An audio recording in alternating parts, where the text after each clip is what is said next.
You're paying $20 a month for ChatGPT Plus, and you're probably still using it like it's 2023, typing questions into a box and copying answers out.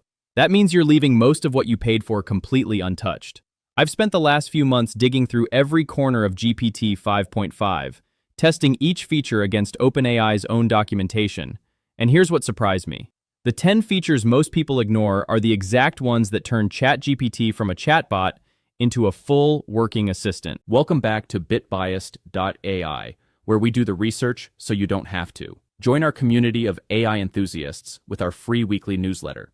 Click the link in the description below to subscribe. You will get the key AI news, tools, and learning resources to stay ahead. So in this video, I'm walking you through all 10 flagship features of GPT 5.5 on ChatGPT Plus, how to use each one step by step, real examples, the advanced tricks, and the mistakes that quietly waste your time. First up is the one that changes how you interact with ChatGPT entirely.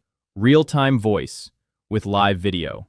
Voice conversation with live video. Voice conversation lets you actually talk to ChatGPT in real time, completely hands-free. You tap the microphone icon in the lower right of any chat. Pick a voice profile, something like spruce, which is calm and affirming, and just start speaking. ChatGPT talks back, and a running transcript appears on screen, so you can review everything in text whenever you want. And here's where it gets interesting. On mobile, Plus users can turn on the camera mid-conversation, and ChatGPT can literally see what you see. Point it at a broken appliance and ask how to fix it. Show it a math problem in your notes. It guides you through, step by step. The setup is simple. Tap the voice icon, choose your voice, and if you want video, hit the camera icon in the chat toolbar and grant permissions. Then, speak naturally. Pause, resume, interrupt, change topics mid-sentence. It adapts on the fly. Where this really shines is practice scenarios. Try practice ordering coffee in Spanish, and it role-plays with you in Spanish. Deliver your elevator pitch out loud and ask for feedback. It analyzes both your content and your tone. And here's an advanced trick most people miss. You can steer the conversation style with voice commands. Say, respond briefly, or slow down mid-chat, and it adjusts instantly. Now the mistakes. Background noise confuses it, so find a quiet spot. Don't talk over it mid-sentence, let it finish. And if you're using video, make sure the camera has a clear, well-lit view of whatever you're showing it. Simple stuff, but it's the difference between a smooth conversation and a frustrating one. Group chats. Next, let's see how ChatGPT becomes a collaborative sidekick. Because GPT 5.5 can now join group conversations with up to 20 people, ChatGPT included. Think trip planning, brainstorming sessions, study groups. And the smart part is that ChatGPT mostly stays in the background until someone actually calls on it. To set one up, tap the people icon in the top right of any chat, then share the invitation link. Everyone chimes in normally, and ChatGPT only jumps in when it's @mentioned or when it genuinely senses it can help.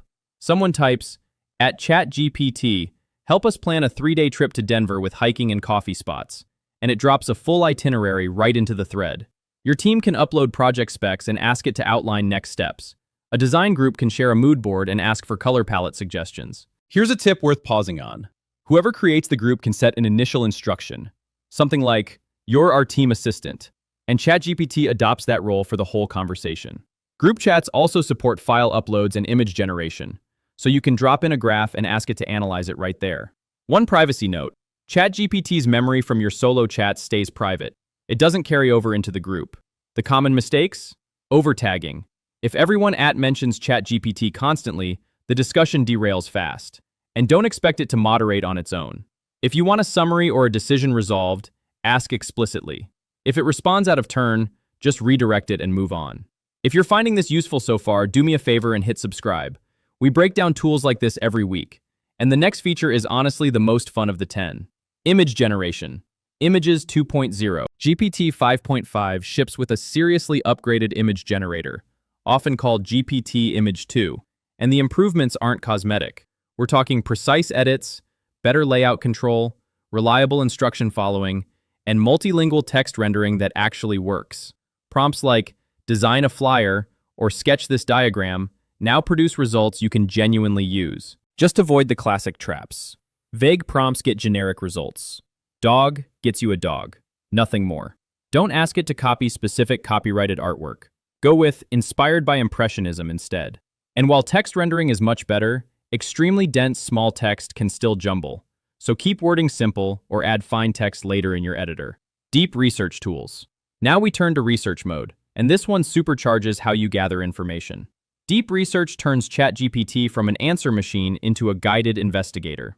Instead of one response, it runs a structured, source-based research process where you curate the trusted URLs and documents it prioritizes, and it builds a thorough, cited report from them. Here's the workflow. Click the plus menu above the chat and choose Deep Research. Add your sources, websites, PDFs, slides, white papers, and these become the prioritized foundation. Then describe the project, something like Analyze US versus EU retail banking markets, covering customer acquisition costs, digital adoption, and trends. Chatgpt proposes a research plan, and this is the part people skip. You can adjust the scope, add constraints, or remove sources before it commits. As it works, you see intermediate summaries with citations and flagged uncertainties. And when it's done, you get a full report you can download as PDF or Word. This is built for market research, legal analysis, academic reviews. Anywhere a single-shot answer just isn't enough. Compare electric car adoption between California and New York. Summarize recent case law from 2 specific court rulings. Compile peer-reviewed findings on drought-resistant crops with titles, authors, and conclusions. The advanced tips. Constrain it with only source from X when focus matters. And remember, you can interrupt mid-research. If it drifts off topic, redirect it in real time. If you have memory enabled, it can even factor in your past preferences. Where people go wrong is feeding it unvetted sources. It won't flag a dubious site for you, and asking questions that are way too broad. Tell me about AI gets you mush. A specific question gets you a report worth reading. And always review the plan it proposes before it compiles, because fixing direction early beats redoing everything later. Shopping research. Let's see how GPT 5.5 helps you shop smarter, because this one works like a personal shopping assistant. Ask ChatGPT anything purchase-related, and it'll offer its shopping research tool, which asks you clarifying questions about budget and needs, then scours the web for current prices, specs, and reviews before handing you a concise buyer's guide with top picks and trade-offs. It rolled out widely in late 2025, and it's included with Plus. Start with a shopping question. Find the quietest cordless vacuum for a small apartment, and tap the shopping research prompt when it appears, or launch it from the Plus menu. Fill in your details, budget range, must-haves, deal breakers. Then here's the interactive part.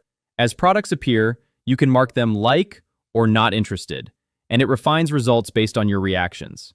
A few minutes later, you get a formatted guide with recommendations, key differences, pros and cons, and retailer links for each pick. It handles everything from comparing noise-canceling headphones under $300, complete with a comparison table, to gift hunting for a 10-year-old who loves art, to tracking down the best current deal on a specific pair of sneakers, factoring in discounts and coupons. A couple of tips to get more out of it.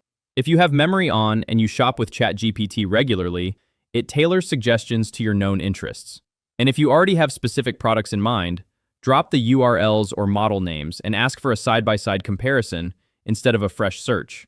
Just remember, mention exclusions early. If a certain brand is off the table, it won't know unless you say so.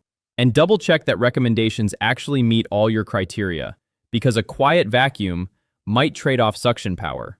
It mentions trade-offs, but you set the priorities. Study mode. For lifelong learners, GPT 5.5 introduces an interactive study buddy, and this next part genuinely changes how ChatGPT teaches. Study mode flips ChatGPT from an answer machine into a tutor. Instead of just handing you solutions, it teaches step by step, quizzes you, asks follow-up questions, and adjusts difficulty to your level. OpenAI describes it as always-on, guided learning that remembers your progress. To enable it, open Settings and select Study Mode. On mobile, the option appears when you start a new chat. Then, pose a learning question. I have a history exam on World War I, help me study. From there, it starts asking you questions.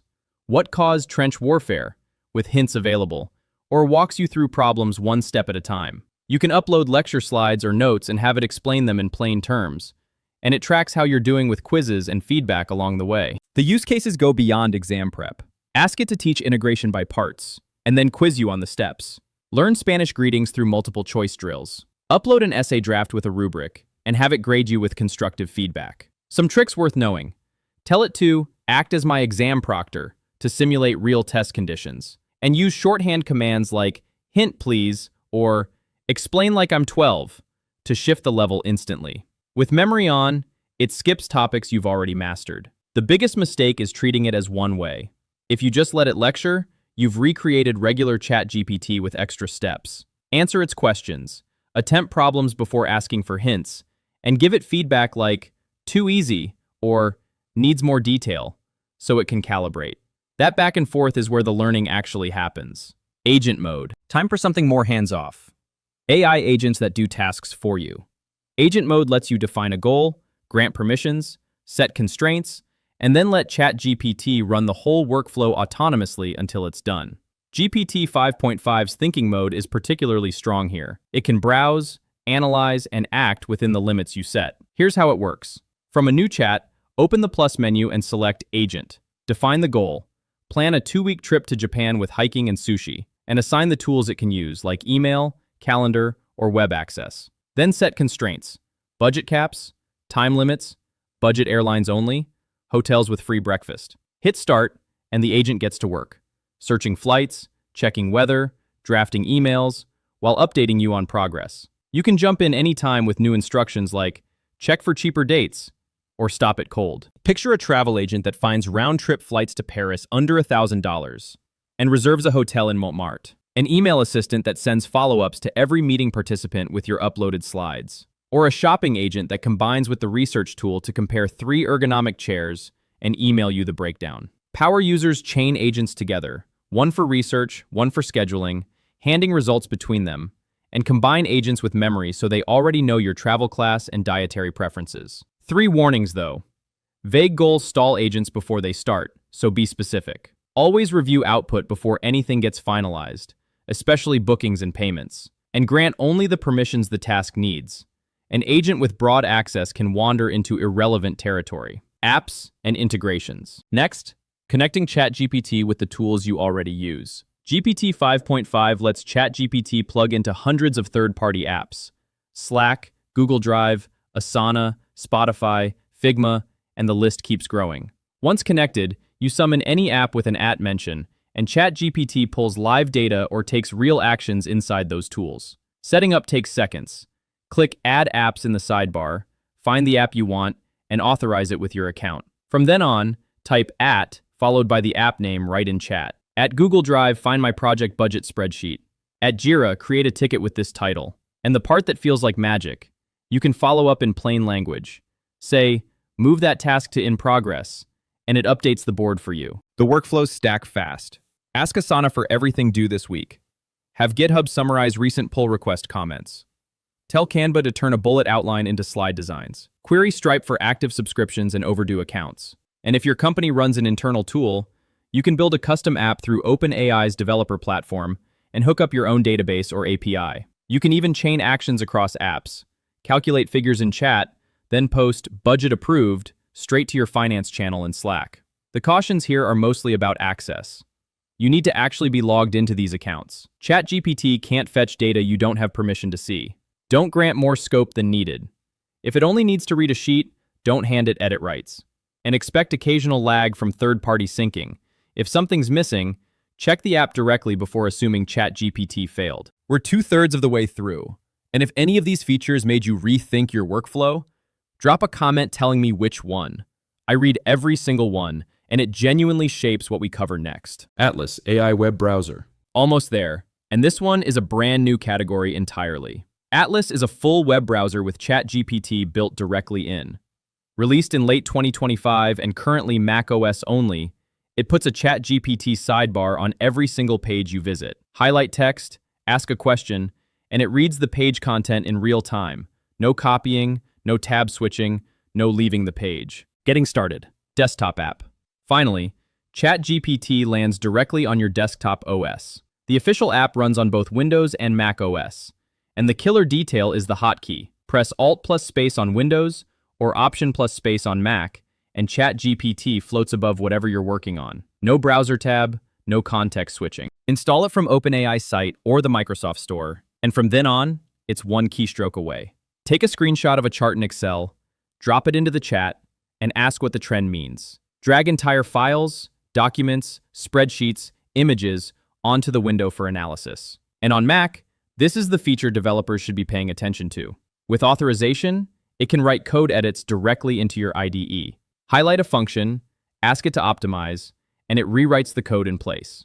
Everyday examples pile up fast. Draft a reply to the email you're reading. Screenshot a PowerPoint graph and get an instant explanation. Paste a Python snippet from VS Code and ask for a bug check. You can also enable advanced voice mode in settings and talk to it hands-free while you code or browse, and it searches the web from the desktop just like the browser version. A few limits to know.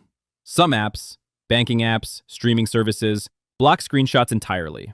The Plus plan's context window is around 32,000 tokens, so very long chats or huge files may get truncated. And camera-based features like voice plus video stay on mobile. The desktop app doesn't do video chat. So that's the full stack. Voice and video chat, group chats, images 2.0, deep research, shopping guides, study mode, agents, apps, Atlas, and the desktop app. 10 features. And together they explain why GPT 5.5 Plus feels less like a chatbot and more like an operating layer for your work. If you want maximum output from all of this, the same principles keep coming back. Be specific in your prompts. Start with a role like act as. Break tasks into steps, and follow up rather than restarting. Switch to thinking mode for complex, multi-step problems, and keep instant mode for quick answers. And use projects to keep related work organized instead of scattering it across dozens of chats. One last thing, OpenAI ships updates constantly, so check their release notes now and then. Some of the features in this video didn't exist 6 months ago, and the next batch is probably already rolling out. If this breakdown saved you some trial and error, a like genuinely helps more people find it. And subscribing means you won't miss the next deep dive. Tell me in the comments which feature you're trying first. I'll see you in the next one.